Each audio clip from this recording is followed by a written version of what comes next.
everyone, I'm your host Pensyfan19 and welcome to the June 2024 Pensyfan Periodical. This is a monthly news series which covers most of the major railroading headlines from around the world, as well as my opinions on them. We have a lot of articles to go over today, so with that in mind, let's get rolling. First off, in what could be one of the most important reports about American railroading ever, the National Surface Transportation Board has finally released their preliminary report on the East Palestine derailment. The report claims that a faulty wheel was the direct cause of the derailment and that the crew was not at fault, as it also goes into detail about the testing that was done to determine the hazards of the chemicals that the train was carrying. Some of the most notable points from the report that were frequently mentioned in mass media was that Norfolk Southern utilized a different type of vinyl chloride for obtaining test results instead of the same type that was involved in the derailment. There was no need to undergo a controlled chemical release that resulted in a giant cloud of smoke, and with some board members even sounding threatening against the NSTB, among other details. Now, I originally planned to have New York Central, the previous guest on the periodical who reviewed the Amtrak Avila Liberty OIG report, to also make a guest appearance on this episode to explain the preliminary report on East Palestine, since he's particularly knowledgeable in that subject as well.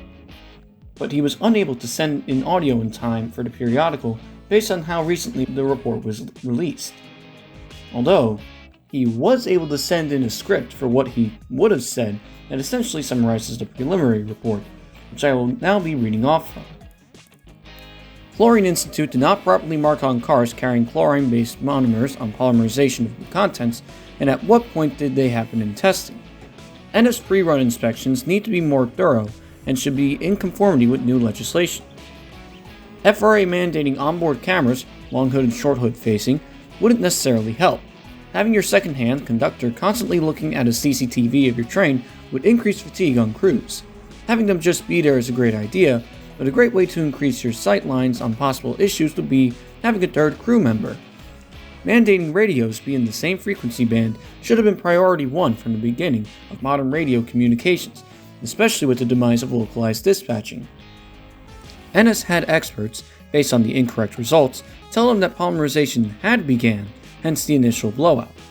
Local fire and emergency, while acting in good faith to protect their community, unintentionally resulted in more damage to their surroundings due to poor training and poor interagency communication. Possible mechanical failures may have begun, not on NS, but on Terminal Railroad of St. Louis, but current findings are not clear as to whether the issues on TRRA trackage were written off or reported.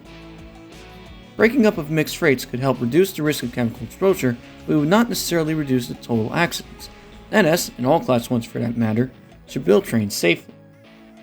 Overall, I feel this could be prevented with more regulation in the freight rail industry, which could be achieved if railroading is given proper attention and funding that it deserves, with some people even calling for the nationalization of freight railroads such as Norfolk Southern after the release of the report. This in itself is a less widely discussed, but very considerable debate, and possibility for NS, especially when considering our top story later in the video. Speaking of which, here is some interesting news. A BR Class 60 diesel engine is to be converted to run on steam, or rather hydrogen power with water vapor as its emission. Carbon Clean and Capture has retrofitted a Class 08 with carbon capture technology, and HHPI Eurodual has Newton's second law of motion on its livery. RegioJet has cancelled further passenger trials with its CRRC Sirius. Skoda has released the 4-City Smart 38T, which is the longest tram in the world. The prototype LRV of the Portland streetcar was for sale on GovDeals. Bill Gates has started construction on the next-gen nuclear facility in Wyoming. Amtrak has created a new emotion named Train Fever in recognition of Inside Out 2. MBTA has placed googly eyes on several of their vehicles based on public feedback. James E. Straight's show is to restore its Carnival train. New-build steam projects have been completed for GWR 6800 class Benton Grange, as well as LBSCR H2 class Beachy Head, and the Hoosier Valley Railway used 108-year-old Bach Lumber Company No. 1 to haul an empty autorack for storage, thus marking a rare and viral instance of a steam engine hauling modern-day freight. Now here is a follow-up news section for articles covering stories from previous episodes. CSX has released their heritage units representing the Pittsburgh and Lake Erie and the Georgia Railroad. Detroit Michigan Central Station has officially reopened as a business office instead of a passenger station. Midcoast Rail Service is to stop operating the Rockland branch. The Catskill Mountain Railroad has converted their RS-1 to run on biodiesel. SEPTA has released the Pennsylvania Railroad Heritage Unit, thus making it a custom heritage unit since the Pennsy never rostered Silverliner 4s. NJT has reopened their renovated Elizabeth Station, while they also ratified a 3-year contract with TWU, which prevents a worker strike. Opa Rail has been privatized. The Florida Panthers won the Stanley Cup for the first time in their franchise history. EXO CRRC bi-levels have entered service along with the Avanti West Coast Class 805 and the Taiwan Railway Stadler Diesel. And NY Governor Kathy Hochul has paused congestion pricing until further notice due to its unpopular status among people who drive in the city, which resulted in $17 billion worth of transit projects for the MTA to also be paused or cancelled, most notably Phase 2 of the 2nd Avenue subway to 125th Street. To be honest, I was considering making this a top story of the month since it was such a massive update, but it's honestly just too depressing to talk about extensively at this point, especially as someone who lives near and would directly benefit from any of these projects, and it might also result in arguments in the comments since it's a heated topic in general.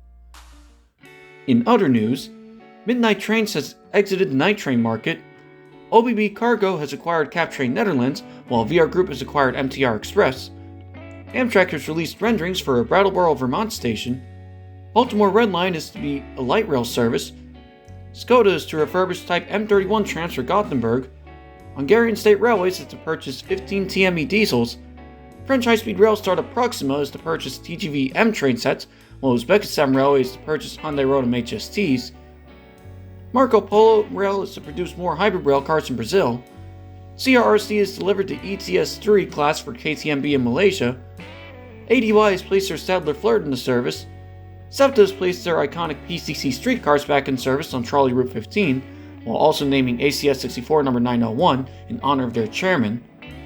The VR Group SM3 class is to be scrapped, along with the FS class DS445 diesel. The Arkansas-Oklahoma Railroad is to replace their B40-8Ws with EMD Jeeps. Spaceballs 2 is in the works, with Mel Brooks producing the movie. TRI acquired Dosto 94s. Eurostars painted one of their Class 394s into a golden livery for the Paris Summer Olympics. National Railway Museum in Green Bay, Wisconsin has repainted their Ann Arbor RS-1. The NYC Subway painted one of their work diesels into a Fallen Transit Heroes tribute livery. Via Rail painted one of their Charger train sets into a one-off Bumblebee livery. And Norfolk Southern painted AC44C6M number 4822 into an employee appreciation unit with red lining, with the engine receiving mixed reviews due to the railroad's PSR practices. Also, happy 10th anniversary to the Rapid City, Pierre and Eastern, happy 60th anniversary to the Green Mountain Railroad, and happy 40th anniversary to Metro. After all that, it is now time for this month's Meme of the Month. This month's Meme of the Month is fun things to do at the IRM.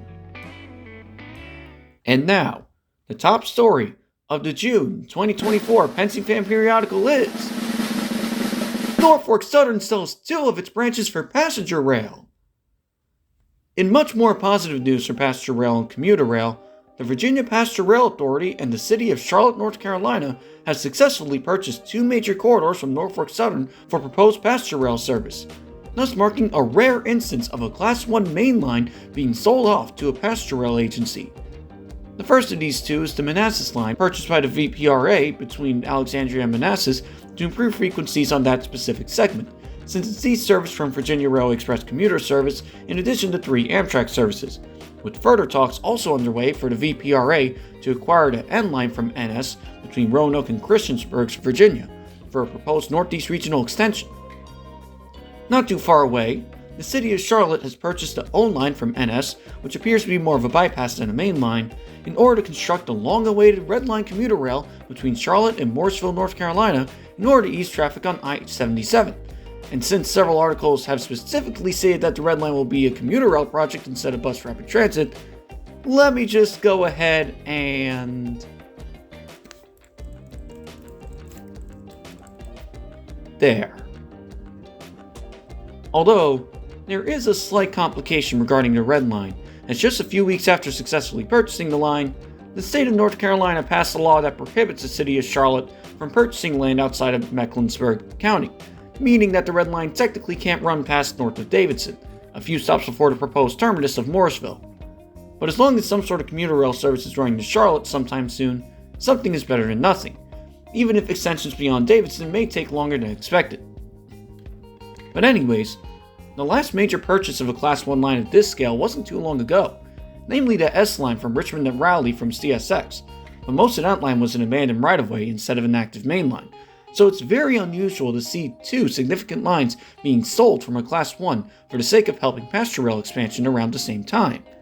Such a massive sale of important corridors could set a precedent for other mostly federal or state-funded passenger rail agencies to purchase from several freight railroads, even the mighty Class 1s, as such trends could ultimately help several passenger rail proposals across the country get started by either obtaining trackage rights or by buying out the trackage altogether.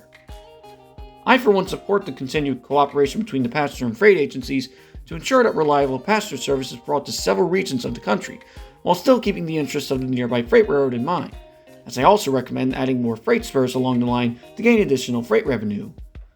Overall, these two recent acquisitions of major freight lines for passenger service opens the door to several new opportunities of track sales from Class 1s, as it's now a considerable option for passenger agencies and other local and federal agencies to purchase Class 1 trackage for a wide variety of purposes, and could even lead to projects including electrification or track nationalization. Who knows what the future has in store? Thank you everyone for watching this month's episode of the Pensyfan Periodical. There have been a lot of rail news headlines for the month, and it will be very interesting to see what the future has in store for all of these articles. Thank you again for watching, and if you enjoyed this video, don't forget to like and subscribe for more. Have a good day.